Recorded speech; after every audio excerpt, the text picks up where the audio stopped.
중복 상장이 문제라고 생각하면 주식을 사지 않으면 된다. 재벌가 회장의 이 말 한마디에 LS그룹 계열사 주가가 폭락하면서 시가총액 6,500억 원이 하루 만에 증발했습니다. 주주를 개돼지로 하는 오너들의 이런 태도가 한국 증시를 망치고 있습니다. 이번 LS그룹 사태는 코리아디스카운트의 원흉이 누구인지 여실히 보여주는 사례입니다. LS그룹은 중복 상장의 대표적인 사례입니다. 지주회사 LS일렉트릭, LS에코에너지, LS네트웍스, LS마린솔루션, LS머트리얼즈 등이 모두 별도로 상장되어 있습니다. 이렇게 되면 그룹 내 주요 사업이 쪼개져 상장되면서 주주들은 중복 투자 리스크를 지고 기업 가치는 희석되며 오너 일가는 이중으로 이익을 챙기는 구조가 됩니다. 결과적으로 글로벌 투자자들은 이런 기업을 외면할 수밖에 없습니다. 이런 중복 상장이 왜 문제인지 대표적인 사례가 있습니다. 바로 LG입니다. LG화학이 LG에너지솔루션을 분할 상장했을 때 기존 LG화학 주가는 폭락했습니다. 2021년 1월 분할 발표 후 LG화학 주가는 100만원에서 70만원대로 급락했고 분할 이후 지금은 25만원대까지 밀렸습니다.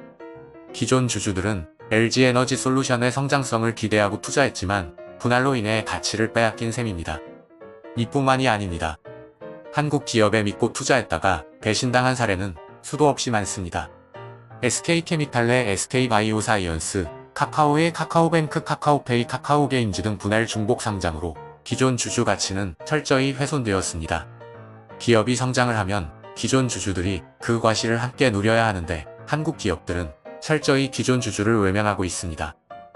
LS그룹의 핵심 사업은 전력, 전선, 소재 등 인프라 산업입니다. 글로벌 시장에서도 경쟁력이 있는 기술을 보유하고 있지만 정작 기업 가치는 제대로 평가받지 못하고 있습니다. 이유는 간단합니다.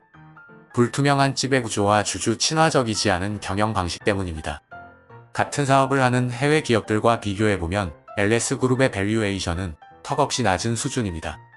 투자자들이 저평가된 주식을 매력적으로 생각해야 하지만 오히려 리스크만 커지는 구조입니다. 해외에서는 기업들이 투자자 친화적인 구조를 만들어가고 있습니다. 일본조차 최근 지배구조 개편을 통해 주주가치 제고에 나서면서 일본 증시는 반등했습니다. MSCI 지수에서도 한국 기업들은 지배구조 문제로 인해 평가 절하되고 있습니다. 한국의 중복 상장 비율은 글로벌 평균과 비교해도 심각한 수준입니다. 한국 시장의 중복 상장 비율은 18%로 4.38%의 일본은 물론이고 3.18%의 대만, 0.35%의 미국, 1.98%의 중국과 비교해 지나치게 높은 수준입니다. 미국에 비해선 무려 50배 이상입니다. 수치가 증명하듯이 미국과 유럽에서는 지주사와 계열사가 동시 상장되는 경우가 거의 없습니다. 일본도 최근 중복 상장을 줄여가고 있습니다. 하지만 한국은 오히려 중복 상장을 적극적으로 활용해 기존 주주들에게 손해를 떠넘기고 있습니다. LS 회장의 발언은 한국 증시가 왜 저평가받는지 단적으로 보여주는 단적인 사례입니다. 오너 일가의 배만 불리는 중복 상장 구조, 주주 가치를 무시하는 태도, 이런 것들이 코리아 디스카운트의 핵심 요인입니다. 더 큰 문제는 이런 재벌들의 구시대적인 인식입니다. 주주들의 투자금으로 성장한 회사를 마치 오너 개인의 전 유물로 여기는 큰 착각 속에서 주주들을 그저 돈을 대는 존재로 취급하고 있습니다. 이런 태도가 바뀌지 않는 한 한국 증시는 영원히 저평가된 채로 남을 것입니다. 이제는 기업이 변해야 합니다. 그렇지 않으면 투자자들은 더 이상 한국 기업을 믿지 않을 것입니다.